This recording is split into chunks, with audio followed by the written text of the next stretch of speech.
الرحمن الرحیم السلام علیکم۔ تو فرینڈز، وزیر داخلہ شیخ رشید احمد کی آج حضرت مولانا مفتی محمد تقی عثمانی صاحب سے کراچی میں ملاقات ہوئی ہے، اور اس میں شیخ رشید نے کیا کہا ہے اور مفتی محمد تقی عثمانی صاحب نے، اس سے قبل آپ سے بس چھوٹی سی ریکویسٹ ہے، آپ بھائیوں سے پلیز چینل کو سبسکرائب کر دیں۔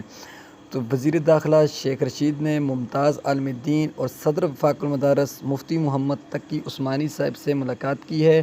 ملاقات میں مدارس اور نظام تعلیم سمیت افغانستان کے معاملات پر بات چیت ہوئی ہے۔ شیخ رشید نے کہا کہ مساجد اور مدارس اسلام کے مینار ہیں۔ اسلام کی تبلیغ مدارس کا کردار بہت عام ہے، یعنی اسلام کی تبلیغ میں حکومت مدارس کی دینی خدمات کو انتہائی قدر کی نگاہ سے دیکھتی ہے۔ افغانستان کی موجودہ صورتحال پر حکومت پاکستان کا موقف درست ہے۔